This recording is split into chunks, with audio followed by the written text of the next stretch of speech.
জৈন বন্ধুরা তোমরা কিছু তোমাদের প্রিয় YouTube channel border force study চ্যানেলে তোমাদের প্রত্যেকে স্বাগত জানাই। ত্রিপুরা পুলিশ কনস্টেবলের নতুন নিয়োগের ঝড়। মাধ্যমিক আর 8 পাস যারা করবে তারাই ফর্ম ফিল আপ করতে পারবে অনলাইনের মাধ্যমে। তো দীর্ঘ প্রতীক্ষার অবসান ঘটলো, বহুদিন পর তোমাদের ফর্ম ফিল আপ আবার নতুন করে রিক্রুটমেন্ট শুরু হবে। তো নতুন নিয়োগের ঝড় কী রয়েছে, বয়স, বেতন, যোগ্যতা, আমরা এই ভিডিওতে বিস্তারিত তথ্য নিয়ে আলোচনা করছি। আগে ভিডিওটি দেখবে, হও, তারপরে তোমরা প্রত্যেকে ফর্ম ফিল আপ করবে। তো ভিডিওটি সম্পূর্ণ দেখো। আর যারা এখনও চ্যানেলে নতুন রয়েছে চ্যানেলটিকে অতি অবশ্যই সাবস্ক্রাইব করে রাখে, অবশ্যই বন্ধুদের মাঝে ভিডিওটি কিন্তু শেয়ার করতে পারো। তো প্রত্যেকটা তথ্য আমরা তুলে ধরছি এই ভিডিওটির মাধ্যমে, ভিডিওটি সম্পূর্ণ দেখো। প্রত্যেকে দেখতে পাচ্ছ ত্রিপুরা পুলিশ যেটা কনস্টেবলের নিয়োগ, সেটা রাজ্যে নতুন নিয়োগ কিন্তু শুরু হচ্ছে।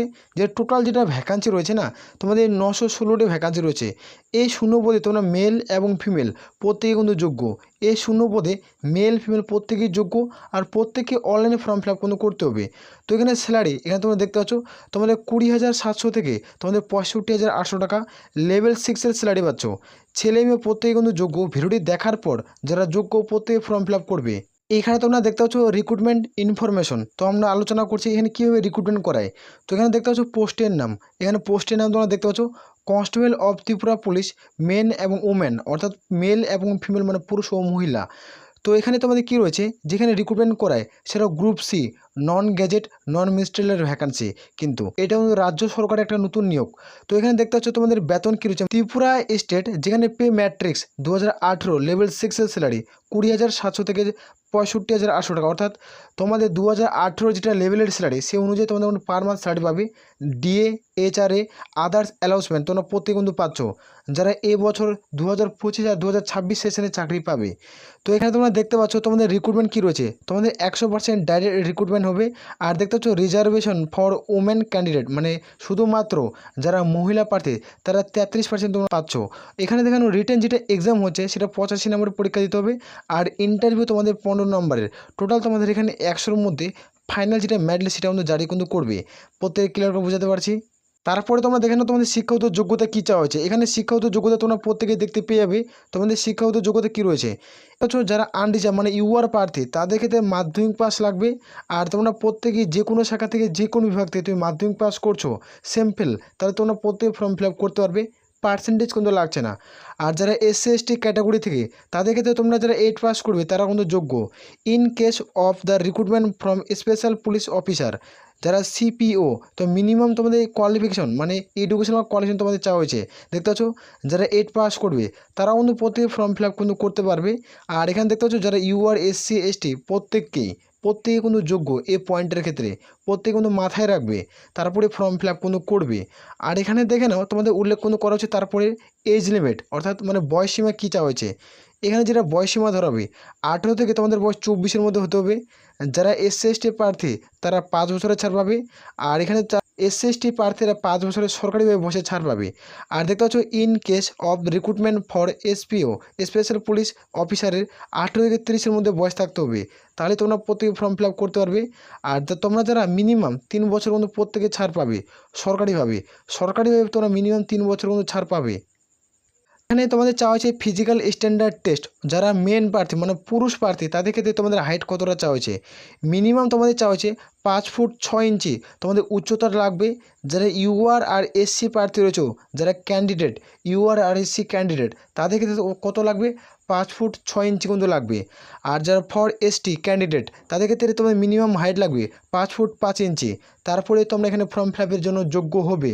তোমাদের যেটা উচ্চতা যদি থাকে তারপরে ফর্ম ফিল আপ করতে পারবে। এখানে তোমাদের লাগছে চেস্ট, এখানে if height of candidate 5 foot 6 ইঞ্চি, অর্থাৎ যারা 5 ফুট 6 ইঞ্চি উচ্চতা রয়েছে মানে তোমাদের হাইট, তাদের ক্ষেত্রে নর্মালি 31 কিন্তু ফুলাতে হবে।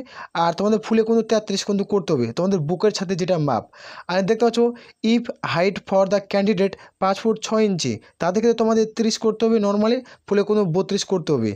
এখানে প্রত্যেকে এইভাবে বুকের ইঞ্চির মাপ কিন্তু না হয়, বুকের যেটা ছাতির মাপ। এখানে দেখেন উমেন যারা মানে মহিলা প্রার্থী তাদের ক্ষেত্রে দেখে দিচ্ছে। এখানে তোমাদের মিনিমাম যেটা হাইট চাওয়া হয়েছে সেটা দেখে নাও তোমাদের 5 ফুট, অর্থাৎ হলেই তোমরা প্রত্যেকেই যোগ্য যারা ইউআর আর এসসি প্রার্থী রয়েছে। আর যারা এসটি ক্যান্ডিডেট তাদের মিনিমাম হাইট 4 ফুট 11 ইঞ্চি হলে তোমরা প্রত্যেকেই কিন্তু এলিজিবল এই ফর্ম ফিল আপের জন্য। আর প্রত্যেকে তোমরা সরকারি চাকরি পাবে, তার ক্ষেত্রে তোমরা কিন্তু যোগ্য প্রার্থী হয়ে থাকবে। ক্লিয়ার করে বুঝতে পারছি। আর যারা পরীক্ষায় উত্তীর্ণ করে যাবে তাদের 100% চাকরি কিন্তু হয়ে যাবে। এটা একটা ভালো রিক্রুটমেন্ট রাজ্য সরকারের, প্রত্যেকে ফর্ম ফিল আপ কিন্তু করতে পারো। তারপরে তোমাদের থাকবে নেক্সট পয়েন্ট। এই নেক্সট পয়েন্টে প্রত্যেকে ক্লিয়ার কিন্তু করতে হবে। এখানে দেখতে পাচ্ছ তোমাদের ফিজিক্যাল এন্ডুরেন্স টেস্ট কি দিতে হবে, এটাতে কোয়ালিফাই করতে হবে। এখানে যারা পুরুষ মানে মেন প্রার্থী অর্থাৎ পুরুষ, তাদের ক্ষেত্রে বলে রাখি, এখানে দেখতে পাচ্ছ 4 কিলোমিটার মাঠ তোমাদের 21 মিনিটে কমপ্লিট করতে হবে। 4 কিলোমিটার মাঠ মানে লং মাঠ হবে, সেটা তোমাদের 21 মিনিটে কমপ্লিট করতে হচ্ছে। লং জাম্প তোমাদের থাকছে 14 ফিট, আর তোমার শর্ট পুট দেখতে পাচ্ছ এখানে থাকবে 18 ফিট, আর হাই জাম্প তোমাদের থাকছে যেখানে তোমাদের কিন্তু 4 ফিট অর্থাৎ মানে 4 ফিট যদি হয় তাহলে তোমরা যোগ্য।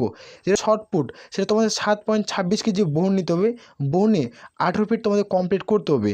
আর হচ্ছে তোমাদের পুল আপস তোমাদের রয়েছে, তোমাদের হচ্ছে 5 পুল আপস অন গো দেখতে পাচ্ছ, তোমরা দুবার এখানে চান্স কিন্তু পাচ্ছ প্রত্যেকেই।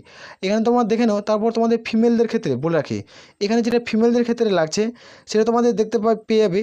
এখান থেকে নাও তোমাদের 1600 মিটার মাঠ হবে, যেখানে তোমরা 9.5 মিনিট তোমরা প্রত্যেকের সময় পাবে। লং জাম্প তোমরা দেখতে পাচ্ছ 10.5 ফিট তোমাদের উল্লেখ করা আছে, যেখানে শর্ট পুট 4 কেজি বহন নিয়ে তোমাদের 14.5 ফিট কিন্তু কমপ্লিট কিন্তু করতে হবে। তো তোমাদের কিন্তু কমপ্লিট করতে হচ্ছে। তারপর তোমরা দেখতে পাচ্ছ তোমাদের যেটা হাই জাম্প রয়েছে সেটা তখন 3.4 ফিট তোমাদের হাই জাম্প। আর তোমাদের হ্যাংরিং বয় বার দেখতে পাচ্ছ, এটা 30 সেকেন্ড কিন্তু ঝুলে থাকতে হবে। তোমার সাইডে একটা কোণার ছবি দেখতে পাচ্ছ, তোমাদের এইভাবে ঝুলে থাকতে হবে। এখানে একটা রড থাকবে, রডের মধ্যে দুটো হাত দিয়ে তোমাদের ঝুলে থাকতে হবে, সেটা 30 সেকেন্ড। শুধুমাত্র এটা ফিমেল প্রার্থীদের ক্ষেত্রে, যারা মানে মহিলা তাদের ক্ষেত্রে এই সুযোগটি কিন্তু তোমাদের থাকছে। সিলেকশন প্রসেস, এটা সিলেকশন প্রসেস কী রয়েছে, ফুল মার্কস তোমাদের 100-র মধ্যে ফাইনাল যেটা মেলে সেটা জারি করবে। রিটেন এক্সাম হবে, যেটা রিটেন এক্সাম হচ্ছে সেটা 85 মার্কের একটা পরীক্ষা দিতে হবে। আর পার্সোনালিটি যেখানে দেখতে পাচ্ছ ইন্টারভিউ, সেটা তোমাদের 15 নাম্বার, টোটাল 100 নাম্বারের মধ্যে তোমাদের ম্যাড লিস্ট কিন্তু জারি করবে। যাদের এখানে সর্বোচ্চ নাম্বার থাকবে তারাই জব পোস্টিং পেয়ে যাবে এখানে। তারপর তোমরা দেখতে পাচ্ছ রিটেন এক্সাম, যেটা তোমাদের রিটেন এক্সামের সিলেবাস কী রয়েছে সেটা দেখে দিচ্ছে। এখানে তোমরা দেখতে পাচ্ছ part A, part B, part C, part D, total 4টা ভাগে ভাগ করা হয়েছে। এখানে সাবজেক্ট, এখানে কোশ্চিন, এখানে কত মার্কের পরীক্ষা, কত মার্কস থাকবে, এখানে টোটাল টাইম কত সেটা কিন্তু উল্লেখ কিন্তু করেছে।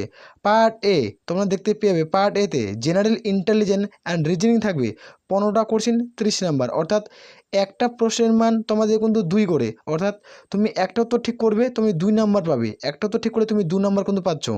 আর পার্ট বিতে জেনারেল নলেজ তোমাদের থাকছে, আর তার সাথে জেনারেল অ্যাওয়ারনেসও থাকবে 15টা কোশ্চিন 30 নাম্বার।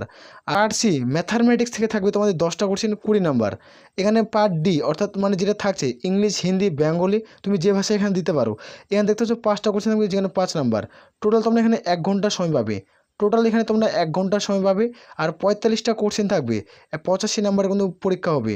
45টা কোশ্চেন থাকবে, 85 মার্কের কিন্তু পরীক্ষা হবে। আজকের এই ভিডিওতে আমি ফুল ডিটেলসে আলোচনা করলাম। আর এখানে একটা প্রশ্ন উঠে আসে, যেটা কবে অনলাইন ফর্ম ফিল আপ শুরু হবে। তো আমি বলবো এটার খুব দ্রুত, অর্থাৎ এটার হাতে মাত্র 2 থেকে 3 মাসের মধ্যে, 2 থেকে 3 মাসের মধ্যে তোমাদের ফর্ম ফিল আপ শুরু হয়ে যাবে, 2 থেকে 3 মাসের মধ্যে। তো এখানে তোমরা যথাশীঘ্রই ভালো মতো প্রিপারেশন নাও। বাড়িতে তোমরা প্রত্যেকে মক টেস্ট দিতে পারো, যে মক টেস্টে একটা ভালো সর্বোচ্চ নাম্বার থাকবে। তারপরে তোমরা স্কোরটা বুঝতে পারবে তোমাদের স্কোর কার্ডে কত নাম্বার থাকছে।